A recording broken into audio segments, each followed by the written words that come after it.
One of the most underappreciated firearms of the Second World War is the PPS-43, or Pistolet Polmiet Sorieva, model of 1943. In everything from movies to video games to official Soviet propaganda, the PPS-H-41 always steals the show. And that's a shame because of all the submachine gun designs of World War II, the PPS-43 is among the best. Now, one of the few video games that does the simple subgun justice is Gaijin's Enlisted.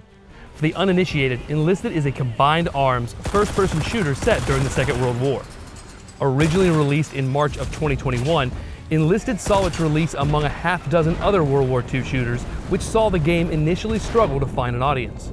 Now, this is unfortunate because it offers a very unique take on the genre.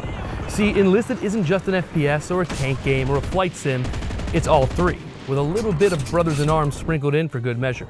Because unlike traditional first-person shooters, Enlisted sees the player control a squad of soldiers at a time. Well, sort of. The player directly controls one soldier and can issue basic commands to his squad mates. What's interesting is that at any time, the player can swap to any of these soldiers either manually or on the fly automatically when the soldier they're controlling dies. The game also includes a very granular level of customizability, where you can equip any soldier in your squad with different weapons and uniforms depending on their specialty. For example, an American AT gunner can carry a bazooka, while an assaulter can run a submachine gun like the iconic Thompson, and a rifleman can rock the classic M1 Garand. Now, for this video, we're going to focus on the Soviet military and their PPS-43 submachine gun because, well, I love it, and I've got an SBR semi-automatic version from Poland to compare to the in-game model. So let's take a closer look at the PPS-43 and its history before delving into the game's version. The PPS-43 was the brainchild of Soviet arms designer Alexei Suryev in response to the Russian military's need for a more cost-effective and reliable SMG to the PPS-H-41. The 41 is a great design, but it's also the product of a different era and a very different war than the one the USSR found itself in during the height of its war against Nazi Germany.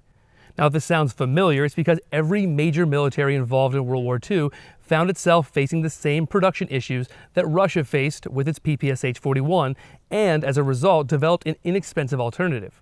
It can be argued that all of these nations drew inspiration from Germany's MP-40 subgun, since it heavily utilized stamped steel components for a reduction in both material and manufacturing costs. For the Americans, it was the M3 grease gun replacing the Thompson, while the British perfected their Sten gun to replace the Lancaster, and the Soviets actually developed the PPS-H-41 as a more simplified alternative to the PPD. Even still, elements of the 41 were still too time-consuming to produce in large enough numbers to meet the overwhelming demand of the Soviet armed forces besieged by Germany's Army Group B. Furthermore, the 71-round drum used by the PPS-H had issues with interchangeability due to the manufacturing tolerances and stacking issues encountered when churning out vast quantities of them. This meant that not every drum was guaranteed to work with every gun without some degree of fitting, which is a logistics nightmare. Now, the Soviets' initial response was to issue the guns with new stick magazines or box magazines, and while this did alleviate some of the issues with production, Stalin wanted more subguns and he wanted them yesterday.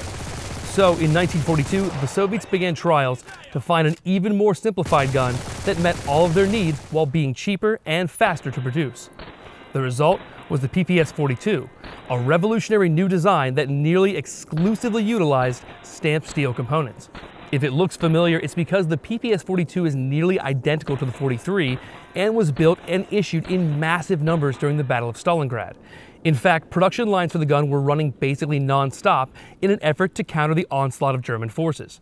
Now, during this production, small issues were identified and fixed with the design, and the perfected model became known as the PPS-43.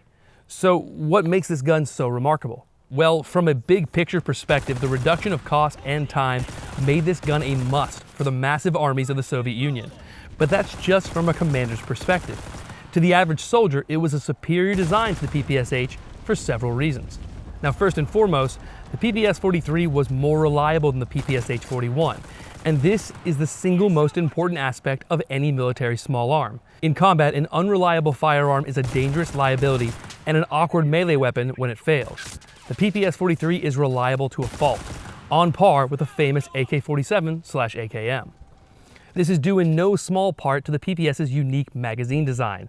Constructed from thick stamped steel, the 35-round magazines are next to impossible to accidentally destroy, even for Soviet conscripts who are notoriously rough on their equipment. In the event that something does go wrong, the PPS is very easy to clean. With a press of a small button at the rear of the gun, the receiver hinges open, revealing the bolt and chamber. This allows soldiers to clear any dirt, debris, or carbon buildup in the field with a simple brush and some oil. Now additionally, the Soviet subgun is chambered in an excellent pistol cartridge, 7.62x25 Tokarev. This is a relatively high-velocity, bottlenecked round that launches an 86-grain jacketed bullet at around 1,360 feet per second. Compare this to the German 9mm Parabellum, whose projectile weighed in at 124 grains and had a muzzle velocity of around 1,032 feet per second. In practical terms, this meant the PPS-43 shot flatter at longer ranges and required the shooter to lead his target less. It also meant that the round had less trouble penetrating thick winter clothing used by both sides. Also, despite firing a higher velocity round than the German MP-40, the PPS-43 was more controllable, even though it had a higher rate of fire. This is due to the ingenious muzzle brake attached to the barrel shroud of every PPS. The simple brake is made of stamped steel riveted to the shroud and diverts some of the hot, expanding gas horizontally perpendicular to the muzzle, reducing the rearward recoil and muzzle rise. Ultimately, the PPS-43 was the perfect subgun for the Soviet Union in World War II. Robust, reliable, effective, and inexpensive. It was the best option if you had to arm thousands and thousands of soldiers with a subgun. So how does it compare to the in-game model? Well, like the real PPS-43, the gun featured in Enlisted fires from an open bolt, has a 35-round detachable magazine, and uses the same simple post and notch iron sights. Now the sights on the in-game model can't be toggled between the standard 100 and 200 meter elevation settings, but that's hardly a big deal. Also, like the real version, the PPS-43 in Enlisted is extremely controllable, with the muzzle brake taming the already fairly mild recoil of the 7.62x25 cartridge. Another nice detail they seem to have nailed is that the soldier firing the PPS-43 correctly points their support thumb on the side of the magazine well, which is vastly more comfortable than grabbing the entire thing like a makeshift vertical grip. Now, since the guns don't jam in Enlisted, we can't talk about reliability, but overall, the in-game PPS-43 in Enlisted is a fairly accurate representation of the real-life gun. And overall, this is one of the more accurate depictions of the gun I've ever seen in a video game, short of detailed simulations like Arma. Thanks guys. For Burst Review, I'm Jim Grant. Don't forget to like, comment, and subscribe.